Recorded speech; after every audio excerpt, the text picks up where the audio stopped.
Est-ce que vous êtes chaud?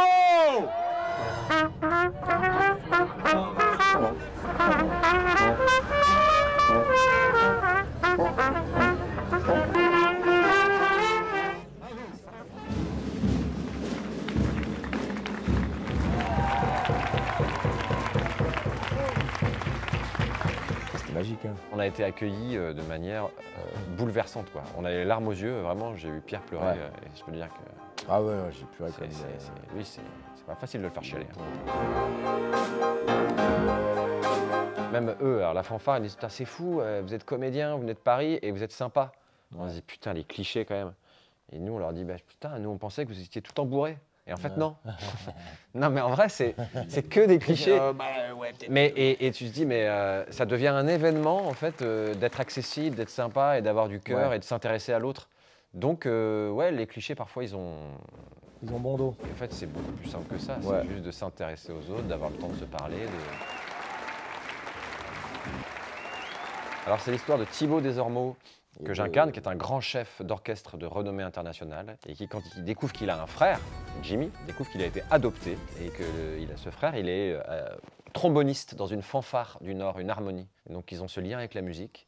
Et puis moi, je vais assez vite détecter qu'il a des capacités musicales assez exceptionnelles. Et puis, je vais vouloir, entre guillemets, rétablir l'injustice du destin et lui mettre des idées dans la tête. Il faut avoir de l'ambition.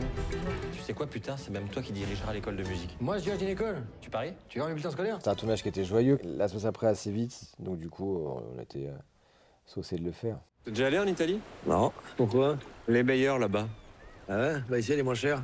Nous deux, non, on ne se nous connaissait deux, pas. non. Moi, je l'avais vu au cours Florent dans un spectacle. Il Ouais. m'avait fait bien marrer, il était bien sorti du lot. Je suis sûr qu'il serait bon au théâtre, l'animal. La première fois que j'avais vu, c'était dans Radio Star. Je trouvais ça assez époustouflant ce qu'il avait fait. Des personnages aussi décalés, incarnés comme ça, j'en avais pas eu beaucoup, quoi. Et après, j'ai vu d'autres films où ça a confirmé que je me suis dit, ah ouais, il peut jouer plein de trucs.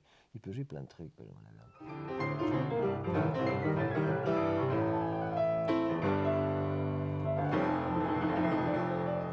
D'avoir la fluidité, la dextérité et l'aisance d'une scène de répétition. Moi, ça, je trouvais ça difficile.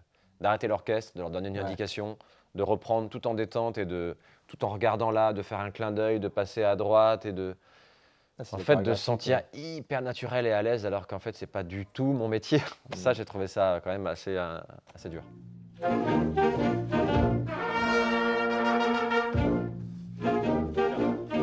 Benjamin, il fait du piano depuis 30 ans. Moi, j'en faisais depuis un peu moins longtemps. C'est l'inverse. Il m'a appris. C'est l'inverse. Que 30 ans plus tard, on fasse un film où on se retrouve tous les deux à faire du boogie-woogie en impro à quatre mains, c'est assez troublant, émouvant et chouette, quoi. Je vous explique. Il y a 15 jours, j'ai appris que j'avais une leucémie. Ah merde. Oui. Ma sœur a fait un test pour savoir si elle pouvait me faire un don de moelle, et il s'est avéré qu'elle n'était pas compatible. Ah merde. Mais surtout qu'elle n'était pas ma sœur. Ah putain. Enfin, je veux dire, merde. Oui. J'ai plus de sœur, mais j'ai découvert que j'avais un frère. Et en fait, ce frère, c'est vous. Putain, qu'est-ce qu'il me raconte, lui?